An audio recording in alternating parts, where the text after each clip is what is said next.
Bezawada bench సర్కిల్లో పెరిగిన నవదీప్ అనే నేను రంభావరసి మేనక సినిమా థియేటర్లో సినిమా చూసి నలంద ఐఐటి మొగల్రాజ్పురం క్యాంపస్ హాస్టల్కి వెనక్కి వెళ్తుండగా ఒక రిక్షాలో వెళ్తుండగా ఆ రిక్షా అతను నన్ను వెనక్కి తిరిగి చూసి తస్సా చక టూ మచ్ ఉన్నారు బాబు, సినిమా హీరోలాగా సినిమా హీరో అవ్వచ్చు కదా అంటే మొదలైన నా థాట్, అంటే ఎందుకు వెళ్ళకూడదు మనం సినిమాల్లోకి వెళ్ళొచ్చా అన్న థాట్ అక్కడ మొదలైందండి. This was 2003. అప్పటి నుంచి 20 సంవత్సరాలుగా ఒక లీడ్ యాక్టర్గా చేస్తున్నాను, ఒక సపోర్టింగ్ రోల్గా చేశాను, విలన్ రోల్స్ చేశాను, అన్ని రకాల సినిమాలు, టీవీ సిరీస్లు, వెబ్ సిరీస్లు అన్నీ చేశానండి, చాలా చేశాను. కానీ ఈ 20 సంవత్సరాలుగా కొన్ని నాట్ సో గ్రేట్ ఫిల్మ్స్ కూడా చేశాను. అవన్నీ అయిపోగా లేదే కొంచెం గ్యాప్ వచ్చింది, గ్యాప్ ఇచ్చాను, వచ్చింది, అండ్ కొంచెం మీనింగ్ఫుల్ సినిమా చేద్దాం, ఒక మీనింగ్ఫుల్ సినిమా చేద్దాం, చాలా రోజులైందన్న తాపత్రయంలో నేను ఉండగా 2020లో ఈ కథ విన్నానండి. లవ్ మౌళి అనే సినిమా కథ విని అబ్బా ఇలాంటి సినిమా కోసం వెయిట్ చేస్తున్నానని నాకు అప్పటిదాకా తెలియదు. కథ విన్నాక నేను రియలైజ్ అయ్యి ఫీల్ అయ్యా, ఇదేనేమో నా రెండోసారి, మన సినిమా కెరీర్లో అంటారు కదా సెకండ్ ఇన్నింగ్స్ అని.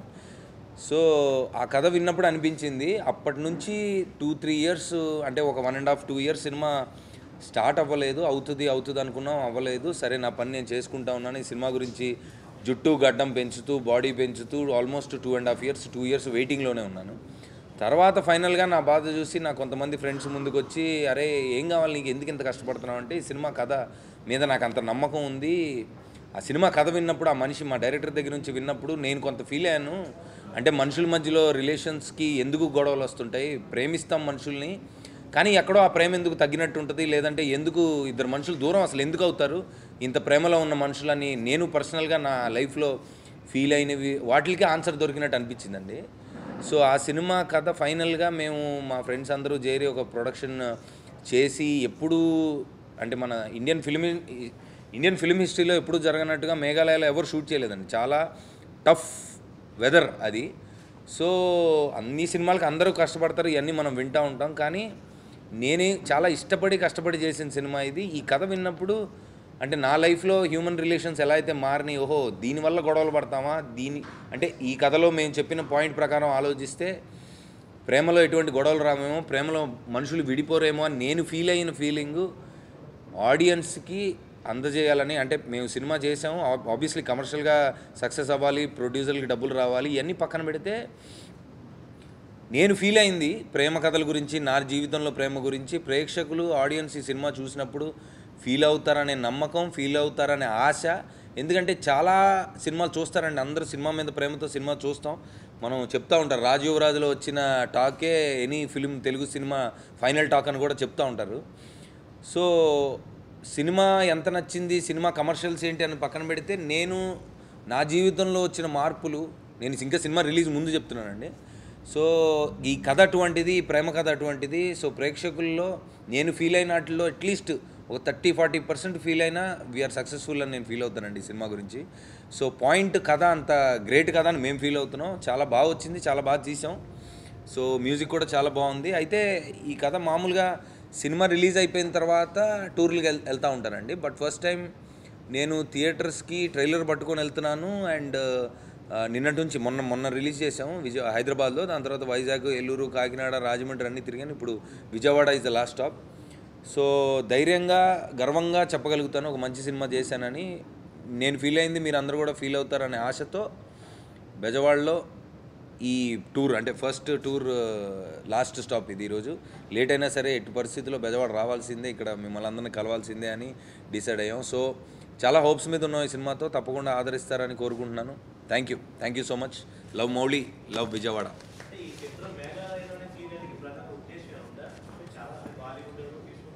ఎవరు తీయలేదండి, ఇండియన్ ఫిల్మ్ హిస్టరీలో ఎవరు చేయలేదండి. తమిళ్ రాక్ ఆన్ 2 అనే సినిమాకి 5 రోజులు చేశారండి. తర్వాత ఏదో తమిళ సినిమాకు ఒక 5-6 రోజులు చేసి ఉంటారు. ఒక సాంగ్ వరకే తీయగలుగుతారండి. ఎందుకంటే ప్రపంచంలోనే అన్నిటికంటే అతి ఎక్కువ వర్షం పడే ప్రదేశం అది. అంటే సినిమాలకి వర్షం పడడం అనేది పెద్ద శాపం. ఎందుకంటే మేము తీయలేము ఏమి అక్కడికి వెళ్తే. రెయిన్ ఎఫెక్ట్ ఎలా తీస్తారని మీరు అడగచ్చు. దానికి వాన క్రియేట్ చేయాలి. ఏమవుతుందంటే వర్షం పడుతున్న ప్లేస్లో వెళ్ళి షూటింగ్ చేయాలనుకుంటే వర్షం పడే ఆగిపోద్ది, తర్వాత చేయలేము. అంటే వర్షం పడే లోపు ఒక షాట్ 2 షాట్లు తీయగలుగుతాం. సో వర్షం కావాలనుకుంటే వర్షం ప్లేస్లోకి వెళ్ళొచ్చు, కానీ మొత్తం సినిమా అసలు ఎవరు తీయలేరండి అక్కడ. అంటే 5 నిమిషాలు వర్షం వస్తుంది, తర్వాత ఎండ వస్తుంది, తర్వాత మబ్బులు వస్తాయి, లైటింగ్ సరిగా ఉండదు. సో ఇవన్నీ దాటి వెయిట్ చేసి ఓపిక్గా లాక్డౌన్లోనే అక్కడ లాక్డౌన్ అయ్యి మరీ షూట్ చేసాం. 120 days ఉండి 75 days షూట్ చేయగలిగాం మేము. అంటే మీరు వెయిటింగ్ రోజులు ఎన్ని ఉంటాయి మీరు గమనించవచ్చు. సో అంటే మేఘాలయాని ఎంచుకోవడానికి కారణం ఏంటంటే, ఈ మౌళి అనే క్యారెక్టర్ని బేసికలీ వాళ్ళ అమ్మ నాన్న వదిలేస్తే వాళ్ళ తాత దగ్గర ఒక్కడే పెరుగుతాడు. సో పెరిగినప్పుడు 15 ఏళ్ళకి వాళ్ళ తాత కూడా చనిపోతాడు. తర్వాత వీడొక్కడే ఇంకా ప్రేమ అనేది లేదు అని మనుషులందరినీ వదిలేసి దూరంగా పెరుగుతూ ఉంటాడు. సో నిజమైన ప్రేమ, అసలు ప్రేమే లేదని పెరిగిన వాడు కొండల్లో గుట్టల్లో ఎక్కడో తిరుగుతున్నప్పుడు, ఇప్పుడు ఊటీలో పెరిగాడు అనుకోండి ప్రశాంతంగా ఉంటాడు ఫర్ ఎగ్జాంపుల్, ఎందుకంటే చల్లగా ఉంటుంది, వెదర్ అంతా బాగుంటుంది. స్విట్జర్లాండ్లో పెరిగాడు అనుకోండి వాడు ఒకలా ఉంటాడు. మేఘాలయాలో వెదర్ ఏంటంటే డైనమిక్ వెదర్. 5 నిమిషాలకి అంటే రోజులో 15 ఎమోషన్లు ఉంటాయి. అంటే వర్షం పడితే మీకు 2 feet కనపడదు, మబ్బులు వస్తే 1 feet కనపడదు, నైట్ పడుకుంటే ఆ ఉరుములు మెరుపులకి నిద్ర పట్టదండి. సో అంత టర్మాయిల్లో పెరిగినవాడు, అంత భయంకరమైన వెదర్లో పెరిగినవాడు పెరిగిన తర్వాత ఎలా ఉంటాడు. ఫర్ ఎగ్జాంపుల్ మీరు ట్రైలర్ కానీ టీజర్ కానీ చూస్తుంటే ఏదో అంటున్నారు ఆ సినిమా లాగా ఉండొచ్చు ఈ సినిమా, అంటే రగ్గడ్గా రాగా అంత క్రూయల్, అంటే ఏమంటారు దాన్ని, వేర్ ఇస్ ద వర్డ్ అంటే మన అదేదో వర్డ్ వాడారు నిన్న, క్రూరత్వం కాదు, అంటే వైల్డ్గా ఉన్నాడు, వైల్డ్ యానిమల్ లాగా ఉన్నాడు. ఎందుకంటే మనం ఇంతకుముందు కొన్ని సినిమాలు చూసాము, అంటే ఆ క్యారెక్టర్ అట్లా అని డిసైడ్ అయ్యి చేసిన క్యారెక్టర్లు చాలా ఉన్నాయి. అంటే డైరెక్టర్ ఫర్ ఎగ్జాంపుల్ నా క్యారెక్టర్, నా హీరో వైల్డ్గా ఉండాలి అని పెట్టి మనల్ని నమ్మించి మనం బాగా చూసిన సినిమాలు కూడా ఉన్నాయి. బట్ దీంట్లో ఏంటంటే బ్యాక్ స్టోరీలో చెప్తామండి, ఎవరు లేకుండా కొండల్లో అక్కడ మేఘాలయాలో పెరిగినవాడు ఆ వెదర్కి అలా పెరిగితే ఎంత వైల్డ్గా ఉంటాడు అనేది. అంటే మీరు సినిమాలోకి వెళ్తే డీటెయిల్స్ ఇంకా కనిపిస్తాయి. నేను చెప్పడం కంటే బిగ్ స్క్రీన్ మీద మీరు చూసినప్పుడు డెఫినెట్గా మీరు ఫీల్ అవుతారు. అవునండి, అవునండి, వినపడ్డం కాదు, కనిపిస్తుందండి చూస్తే. సో అంటే అదేనండి, ప్రేమ లేదు అని దూరంగా మనుషులకి దూరంగా పెరుగుతున్న వాడికి ఒక మ్యాజిక్ జరిగి జీవితంలో వాడి లైఫ్లోకి ట్రూ లవ్ వస్తే అది వాడు నిలబెట్టుకుంటాడా లేదా, అసలు వాడికి అర్థమవుతుందా లేదా, ఆ క్యారెక్టర్ ఎలా మారింది, అంత వైల్డ్ క్యారెక్టర్ అనేది సినిమా. సో డెఫినెట్గా రొమాన్స్ ఉంటుంది, అన్ని సినిమాలలాగే ఉంటుంది, అన్ని సినిమాల కంటే ఎక్కువే ఉంటుంది, ఎందుకంటే అందరికీ ఒకటే సెన్సర్ బోర్డు కాబట్టి. అయ్యా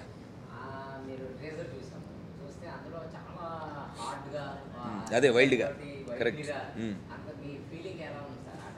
అంటే టఫ్ క్యారెక్టర్ అండి ఇది. మాకు ఆల్మోస్ట్ 2 years జుట్టు గడ్డాలు పెంచుకొని జరుగుతుంది అన్న తపస్సులా జరిగింది నాకు. చాలా సినిమాలు వేరే కూడా ఈ టైంలో వదిలే, దీని తర్వాతే మా హీరోలకి అంటే యాక్టర్లకి సినిమా వాళ్ళకి అది పిచ్చి ఉంటుందండి.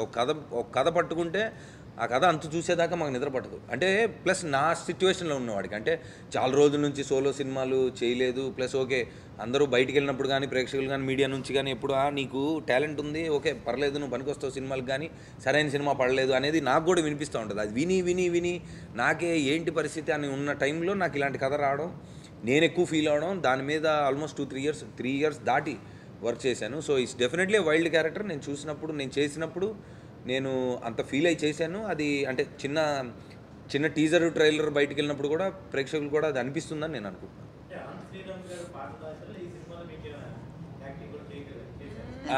ఈయన సినిమాలో కంటే షూటింగ్లు ఎక్కువ చేశారంటే మాకు ఆయన అంటే కథ గురించి, ఆయన పాటల గురించి, ఆయన రాసిన మాటల గురించి ఆయన మాట్లాడతారు. కానీ నేనేం చెప్పదలుచుకున్నా అంటే జరిగింది, ఆయన మామూలుగా ఆయన కూడా చాలా బిజీ, చాలా సినిమాలు చేస్తూ ఉంటారు. కాకపోతే మేము ఈ కథ మా డైరెక్టర్ చెప్పే విధానం కానీ ఆయనతో కూర్చున్నప్పుడు వచ్చే ఇన్పుట్స్ అవన్నీ మిస్ అవుతాయి, మీరు దూరంగా ఉంటే అలా కుదరదని చెప్పి ఇన్ని కిడ్నాప్ చేసాం మేము. హైదరాబాద్ నుంచి ఆయన్ని 1 way టికెట్ వేసి మేఘాలయ తీసుకెళ్ళి అక్కడ కూర్చోపెట్టి ఆయనకి మా బన్నీ సినిమాలో అన్నట్టు పువ్వుల్ని అమ్మాయిల్ని చూపించరా అన్నట్టు అక్కడికి తీసుకెళ్ళి ఆయన్ని కొండలు వాటర్ ఫాల్స్ తీసుకెళ్ళి అక్కడ పెట్టేసి ఆయన్ని కొన్ని రోజులు ప్రశాంతంగా ఆయన మొత్తం పాటలన్నీ రాశాక బయటికి పంపించాం. థ్యాంక్ యూ అండి once again for all your support. మరి ఆయనంత విజయవాడతో ఆయనంత పరిచయం లేకపోయినా ఒక 2 సంవత్సరాలు నేను చదివాను ఇక్కడ విజయవాడ గీతాంజలి రెసిడెన్షియల్ కాలేజ్లో ఇంటర్మీడియట్ చదివాను. సినిమాల కోసం గోడలు దూకడం, ఏదైనా వీకెండ్కి రోజుకి 4 సినిమాలు చూసి రావడం, ఇలాంటి అన్ని ఎక్స్పీరియన్సెస్ మా ఫ్రెండ్స్ చేస్తుంటే నేను వాళ్ళని అడిగి తెలుసుకున్నాను. నేను చాలా బుద్ధిగా ఉండేవాడిని ఇక్కడ. ఏదైనా ఎన్నికలకు ముందు కనకదుర్గమ్మని చూసి ఎన్నికల్లోకి వెళ్ళడం మన రాష్ట్రంలో రాజకీయ నాయకులకి పరిపాటి. ఆ సంప్రదాయాన్ని మేము సినిమాలో కొనసాగిద్దామని చెప్పి కనకదుర్గమ్మ సమక్షంలో ఈ బెజవాడ వాసులకి మా ట్రైలర్ చూపించి తర్వాత సినిమా విడుదల చేద్దామని అనుకుంటున్నాం. అలా ఆ రాజకీయ నాయకులకి అధికారం దక్కినట్టు మాకు కూడా విజయం దక్కుతుందని మేము ఆశిస్తున్నాం. ఈ లవ్ మౌళి సినిమా నా వరకు చాలా ప్రత్యేకమైన సినిమా. అన్ని సినిమాల్లోనూ పెన్లో ఇంక్ వచ్చి నా పేపర్ మీద పడిందేమో నాకు తెలియదు, కానీ ఈ సినిమాలో మాత్రం అమృతం పడిందేమో అనిపించింది నాకు. అంత మంచి కథ. ప్రేమని వర్ణించడం కాదు, ప్రేమని దర్శించడం జరిగింది ఈ సినిమాలో. అంటే ప్రేమ తాలూకు అనుభూతులు, భావోద్వేగాలు, ఒక్కొక్క భావం ఒక్కొక్క రంగై ఈ నా పెన్నే ఒక కుంచి అయితే ఆ చిత్రపటం ఎంత వర్ణమయం అవుతుందో నా పాటలు కూడా అంత అందంగా అంత వైవిధ్యంగా ఈ సినిమాలో ఉండబోతున్నాయి. అయితే ఇప్పటి మిలియన్స్ లెక్కలకి ఇప్పటి డిజిటల్ లెక్కలకి అందే అనుభూతి కాదు ఇది. సినిమాతో పాటు ప్రయాణించినప్పుడు, కథతో మమేకమైనప్పుడు, సన్నివేశాల్లో లీనమైనప్పుడు ఈ పాటల యొక్క బరువు మరింత తెలుస్తుంది. ఈ సినిమాలో సాహిత్యం యొక్క ఔన్నత్యాన్ని ముందే గుర్తించిన మన డైరెక్టర్ అవనీంద్ర గారు ప్రతి పాట ఎక్కడ తీయబోతున్నాను అని చెప్పి ఆయన వెహికల్ మీద నన్ను తిప్పుకుంటా మేఘాలయాలో ఈ పాట ఈ లొకేషన్లో తీయబోతున్నాను అని చెప్పి ఆ లొకేషన్స్ కళ్ళకు కట్టినట్టు చూపించి, చెప్పడం కాదు కళ్ళకు కట్టినట్టు ఆ లొకేషన్స్ చూపించారు. ఆ లొకేషన్స్ దగ్గరికి తీసుకెళ్ళారు. మీకు ట్రైలర్లో చూస్తే ఒక గుహ ఉంటుంది, ఆ గుహలో కూడా ఆయన తీసుకెళ్ళారు నన్ను. అలాగే చాలా దూరం నడిచి జలపాతాల్లోకి వెళ్ళాం, జలపాతాల్లో డైవులు చేసాం, చాలా చేసాం. అవన్నీ మరి నవదీప్ గారు నన్ను బ్లాక్మెయిల్ చేయాలనుకుంటే చూపెట్టచ్చు. ఆయన దగ్గర వీడియోస్ ఉన్నాయి. మీరు మీడియా కాబట్టి ఆయన అడిగి నన్ను బ్లాక్మెయిల్ చేయొచ్చు. అంటే ఏం చేస్తామండి, చుట్టూ ఉన్న వాళ్ళు బట్టలు వేసుకుంటే మేమేం చేస్తాం, మేము బాగానే వేసుకున్నాం బట్టలు. సో అలా మొత్తం అన్ని అందమైన ప్రదేశాలన్నిటికీ తీసుకెళ్ళి పాటలు నా చేత రాయించారు. చాలా సినిమాల్లో ఇక్కడ హీరో హీరోయిన్స్ ఇలా రొమాన్స్ ఉంటుందండి అని ఇలా చెప్తూ ఉంటారు డైరెక్టర్లు, కానీ మా డైరెక్టర్ గారు మాత్రం హీరో హీరోయిన్ చేత రొమాన్స్ చేయించి నాకు చూపెట్టారనమాట. చాలా దగ్గర నుంచి నేను అంత దగ్గర నుంచి రొమాన్స్ ఎప్పుడు చూడలేదు. అంత మంచి అనుభూతి కలిగించారు ఈ సినిమాలో. ఏదెలా ఉన్నా సరదా కోసం ఏం మాట్లాడినా కానీ ఇందులో సాహిత్యం మాత్రం నాకు ఏమాయ చేసేవే ఎటో వెళ్ళిపోయింది మనసు తర్వాత అంత చక్కటి సాహిత్యం, అంత భావగర్భితమైన సాహిత్యం, అంత భావాత్మకమైన సాహిత్యం ఈ పాటల్లో కుదిరింది. మీకు ఇందులో షీజ్ రియల్ అని హెడ్డింగ్ పెట్టారు పాటకి. అందులో ప్రభాతమై, ప్రకాశమై, మరందమై, తటిల్లత జాలమై ఇలాంటి మంచి ప్రబంధ కవులు వాడే పదాలు కూడా వాడడం జరిగింది. అంత మంచి సాహిత్యానికి అవనీంద్ర గారు అనుమతి ఇచ్చారు, అలాగే నవదీప్ గారు అంగీకరించారు. ఒక డైరెక్టర్ యాక్సెప్ట్ చేయడం, ఒక హీరో పర్మిట్ చేయడం అనేది చాలా ముఖ్యమైన అంశం మంచి సాహిత్యం రావాలంటే. వాళ్ళిద్దరూ కూడా నాకు చాలా బాగా సహకరించి మంచి సాహిత్యానికి అవకాశం ఇచ్చారు. అందరికీ నమస్కారం. I think I have said this almost at every place, but I'll say it again. షూటింగ్లో చాలా తెలుగు నేర్చుకున్నాను, బట్ చాలా గ్యాప్ వచ్చే వారికి కొంచెం మర్చిపోయాను. సో తప్పుగా మాట్లాడితే క్షమించండి. But like I feel this 18-year-old who won Miss India in 2016 wouldn't have thought that I'll be doing this amazing film and I'll be part of this beautiful love story. And when I was told how the story is going to be, what my role is going to be, and so many personalities I'll have to play, I was thinking, will I be able to do it? But I think the entire team supported me so much. Navdeep Garu and Bhavna Garu, Anant Garu, Avneendra Garu, our director, writer, DOP, that I believed in myself and I could play those multiple personalities in one film, in my first film in Telugu. So I think this love story is not only about romance, it's about what love means to each one of us. हर एक person love के बारे में क्या सोचता है, क्या समझता है, it's all up to you. how you perceive the film. It's so open to perception. So yes, we worked really hard. There are beautiful sceneries, amazing cinematography, really beautiful songs, and like this cinema tappakunda chudandi, you won't be disappointed. And I would say నిజమైన love అంటే ఎంత తెలియాలంటే మౌలి చూడండి. And even if you know real love, you should still go and watch it because connect అవుతారు, మొత్తం connect అవుతారు. Thank you so much. I'm very grateful to be here. Thank you for all the love and warm wishes. Thank you. Hello అండి. ఇంతవరకు భావనల గురించి మాట్లాడుకున్నారు కదా, ఆ భావన నేనే.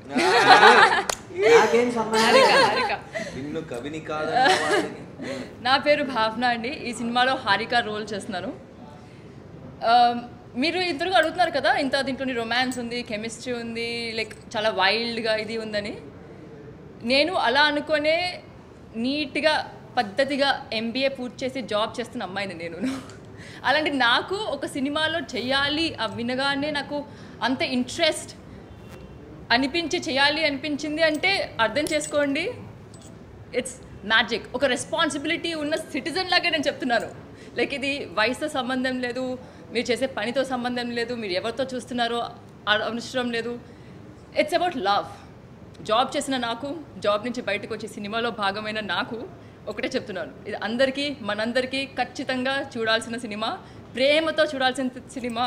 ప్రేమ అంటే ఏంటో తెలియాలి అంటే చూడాల్సిన సినిమా. ఖచ్చితంగా చూడండి ఏప్రిల్లో.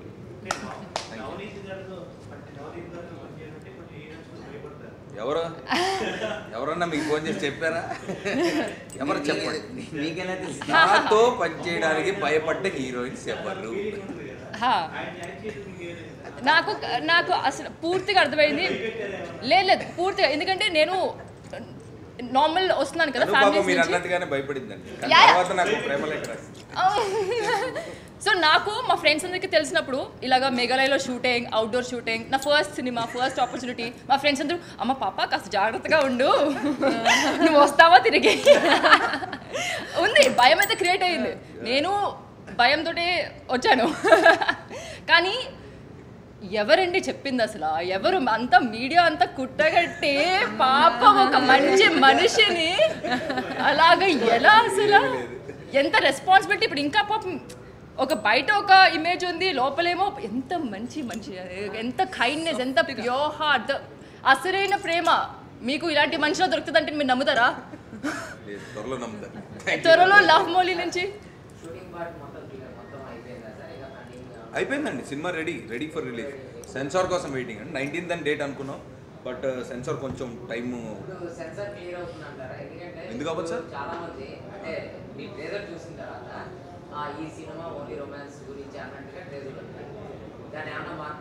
లేదు సార్, మీ డైలాగ్ లీడ్ ఉంటే కనుక మొత్తం ప్రేమ గురించి అని ఉంటుందండి. అది సెన్సార్ అంటే వాళ్ళ పని వాళ్ళు చేయాలి కాబట్టి డెఫినెట్గా అది వెళ్ళినప్పుడు డైరెక్టర్ వాళ్ళు కూర్చొని వాళ్ళు డిసైడ్ అవుతారు. అవ్వకపోవడానికి ఏముంటుంది సార్? అవ్వకపోవడానికి ఏముండదు, అలా ఏముండదు. వాళ్ళు కొన్ని కోరుకుంటారు, దాన్ని బట్టి మనం దాన్ని ప్రేమ గురించి అండి. అంటే ట్రూ లవ్ అంటే ప్రేమ అనేది మనం అనుకుంటున్నాం ప్లూటానిక్గా ఇలా ఉండాలి అలా ఉండాలని కాదు. ట్రూ లవ్ అంటే ఇదా అని చెప్పే ఉద్దేశం. Thank you.